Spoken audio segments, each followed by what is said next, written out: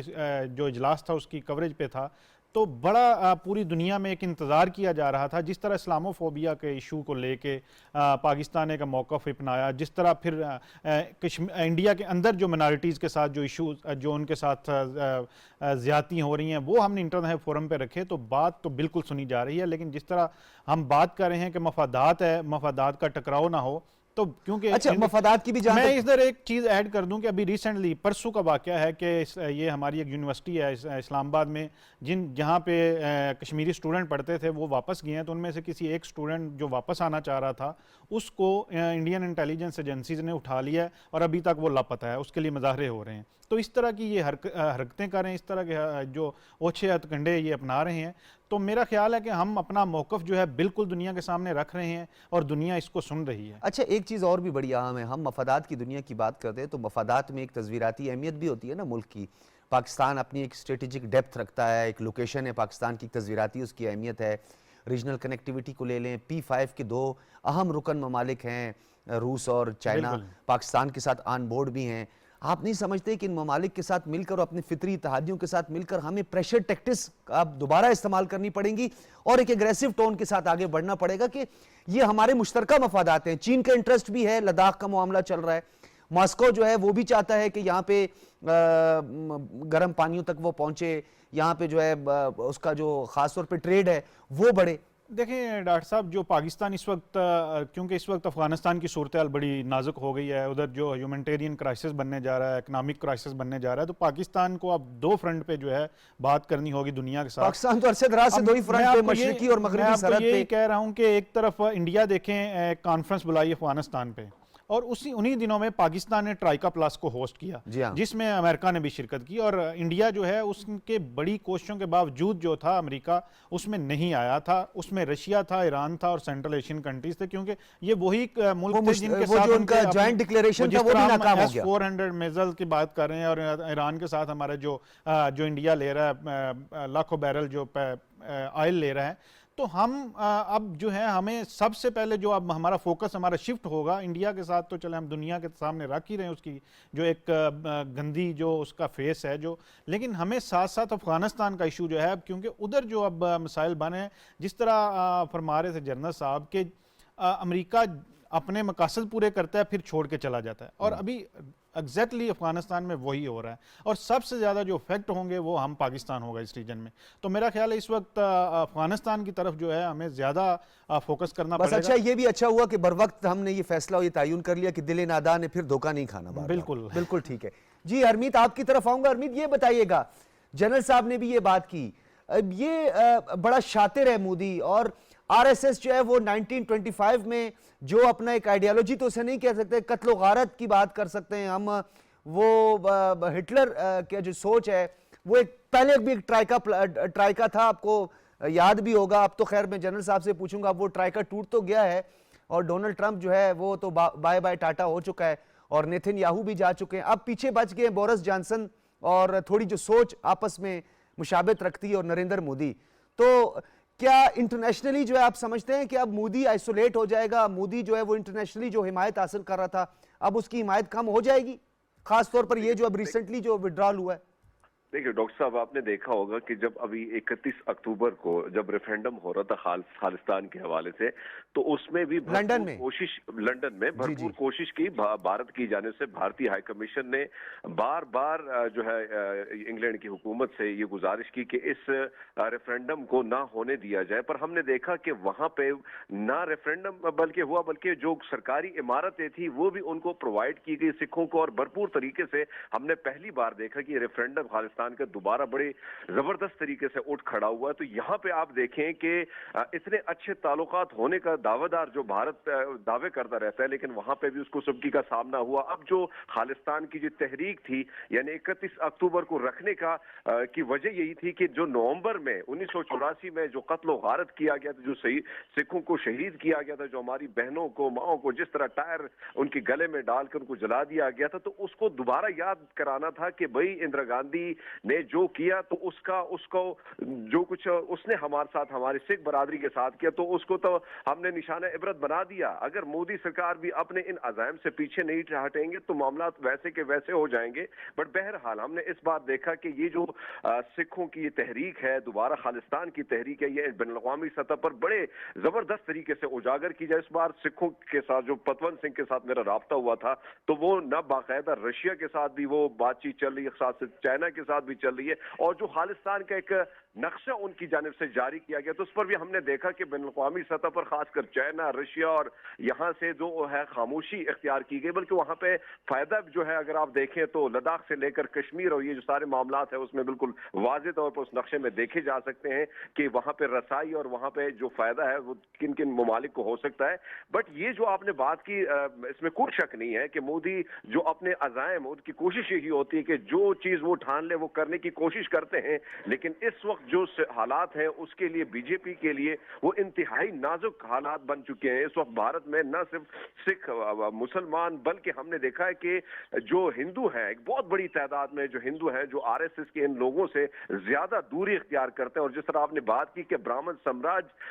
برہمن کا ایک خاص طبقہ جو ہے وہ چاہتا ہے کہ وہ بھارت پر ہی حکمرانی کرے. تو اس وقت ہم حالات وہاں پہ کافی مختلف دیکھ رہے ہیں، جس کی وجہ سے مودی اپنے ان تمام تر جو چیزیں انہوں نے ان کی کوشش تھی کہ ان کو باقاعدہ اس کی امپلیمنٹیشن کی جائے، لیکن وہاں پہ ہم دیکھ رہے ہیں کہ وہاں پہ ناکامی کا مسلسل سامنا ہے. اور مسلسل جو ناکامی ہے اس کے لیے وہ آنے والے الیکشن میں بہت بڑا نقصان اس کو دے سکتی ہے. تو یہی وجوہات ہیں کہ وہ اس طرح دوبارہ کوئی ایسی حکمت عملی نہیں اپنائیں گے، کیونکہ جس طرح اس تحریک نے کامیابی سمیٹی ہے، جس طرح وہ ڈٹے رہے اور ان پر ظلم زیادتیاں بھی ہوئی، لیکن انہوں نے اپنا جو موقف تھا وہ سامنے رکھا اور اس موقف پر ڈٹے رہے. تو میں نہیں سمجھتا کہ الیکشن تک دوبارہ مودی اس قسم کی کوئی کوشش کرے گا، کیونکہ اس وقت جو حالات ہیں وہ کافی مختلف ہیں. آپ کے سامنے ہے کہ اچانک کچھ نہ کچھ ایسے فیصلے کرنے پڑ رہے ہیں مودی سرکار کو جو ہمیں بالکل توقع نہیں تھی کہ اچانک یہ فیصلے کیوں ہو رہے ہیں. کیونکہ جو کیبنٹ ہے، جو اندرونی ان کے جو اراکین ہے، جو مودی کے کافی نزدیک لوگ سمجھے جاتے ہیں، تو ان کی جانب سے بھی یہ مشورے دیے جا رہے ہیں مودی سرکار کو کہ جو جتنی وہ سختی سے آئیں گے اتنا رد عمل جو ہے وہ مائنورٹی سے بھی بڑا مشکل خطرناک ملے گا، اور میجورٹی کے کچھ لوگ جو ہیں وہ بھی اسی طرح رد عمل دیں گے. تو بہرحال میں سمجھتا ہوں کہ اس وقت کوشش ان کی یہ ہوگی کہ الیکشن تک اپنے آپ کو کسی نہ کسی طریقے سے اپنے جو معاملات ہیں ان کو ایک سائڈ پہ رکھیں. اچھا، یہ جو پریشر ٹیکٹکس کی ہم بات کرتے ہیں، برطانیہ ہمیشہ پروٹیسٹ کا جو ہے وہ مرکز رہا ہے، کیونکہ بر صغیر کی تقسیم کا بھی ایک بہت بڑا فریق ہے. کشمیر کو لے کر اگر ہم بات کریں تو وہاں پہ جو کشمیری ڈائسپورا ہے یا کشمیر کو لے کر جو ہے پاکستانی کمیونٹی ہے وہ بہت زیادہ متحرک دکھائی دیتے. اسی طرح یہ جو آپ کا ریفرینڈم ہوا تھا، یہ تیسرا فیز تھا، اس کا تیسرا مرحلہ تھا، اور 30,000 کے قریب جو ہے کل ملا کر جو ہے وہ سکھوں نے اس میں شرکت کی تھی. تو کیا ایک یہ وجہ بھی آپ سمجھتے ہیں کہ مودی مجبور ہو گیا، کیونکہ برطانیہ میں ایک بڑی لابنگ کرتا ہے وہ، اور یہ یورپی یونین میں جو ہے کافی ان کے جو ہے وہ اعلی کار بھی نظر آتے ہیں، اور آپ کو بھی پتہ ہے جو مقبوضہ وادی کے جعلی دورے بھی کرتے رہتے ہیں اور منمانیاں وہاں پہ کرتے ہیں. تو کیا یہ بھی ایک وجہ ہے آپ سمجھتے ہیں کہ برطانیہ میں اگر پروٹیسٹ میں مزید شدت لے کے آئی جائے، جیسے تیسرے فیز میں ریفرینڈم جس طرح آپ لوگوں کا کامیاب ہوا؟ دیکھیے ڈاکٹر صاحب، پہلی بات تو یہ ہے کہ ہم یہاں پہ اگر باہر ہم ابھی دیکھیں امریکہ میں یا کینیڈا میں، جس طرح کینیڈا کے پی ایم آپ نے جو ذکر کیا کہ ان کی جانب سے بھرپور ٹویٹر پہ ان کے خلاف ایک میسج بھی انہوں نے دیا، پیغام بھی دیا، جس کے بعد بھارتی حکومت کافی نالا نظر آئی. کینیڈا کے پرائم منسٹر کے خلاف اور اس کے گنڈوں نے کافی احتجاج بھی کیا. تو ایک تو ہم یہ چیز دیکھتے ہیں کہ جو سکھ کمیونٹی ہے باہر دنیا میں جو رہتی ہے وہ کافی ایکٹیو ہے، اور وہ مختلف اس وقت امریکہ میں ہم دیکھیں تو